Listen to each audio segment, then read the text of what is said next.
Саламатсыздар ма балалар? Бүгінгі сабақтың тақырыбы Қазақстан халықаралық құқық субъектісі. Оқу мақсаты тәуелсіз Қазақстан Республикасының халықаралық аренада танылуына баға беру, Қазақстанның аймақтық және халықаралық ұйымдары мен байланыстарын талдау. Келесі кезекте бейнетаспаға назар аударайық. Қазақстан өз тәуелсіздігін алғаннан кейін сыртқы саяси бағдарын қалай айқындады?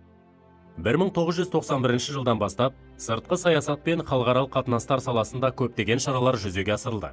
Қазақстан шекаралас көршілермен және алыс жақын мемлекеттермен байыпты және болжауға болатындай байсалды қарым-қатынас орнатты. Сыртқы саясаттың негізгі діңгегі көп векторлық жол, яғни көп бағыттылық болды. Өткен уақыт ішінде Қазақстан Республикасын дүние жүзінің 180-нен астам мемлекеті таныды. Қазақстанның географиялық орналасу жағдайы сыртқы саясаттың даму бағытына қалай әсер етті? Қазақстан өзінің сыртқы саясатында ең жақын және ірі көрші мемлекеттер солтүстікте Ресеймен, шығыста Қытаймен тығыз қарым-қатынас орнатуға ерекше назар аударып келеді. Қазақстан мен Ресейдің 1992 жылғы 25 мамырдағы достық, ынтымақтастық және өзара көмек туралы шартқа қол қоюының зор тарихи маңызы бар. Балалар, бірінші тапсырма: Қазақстан қандай аймақта халықаралық және дүниежүзілік ұйымдарға мүше болды?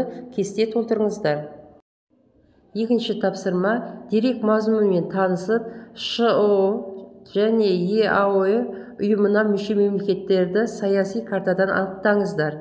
Төмендегі әріптердің тізімінен халықаралық ұйымдардың аббревиатурасын табыңыз. Балалар, бүгінгі сабақ мазмұны түсінікті ме? Не түсініксіз, не білгіңіз келеді? Мақсатымызға жеттік пе? Осы сұрақтарға кері байланыс жасаймыз. Балалар, бүгінгі сабақ аяқталды. Назар салғандарыңызға рахмет.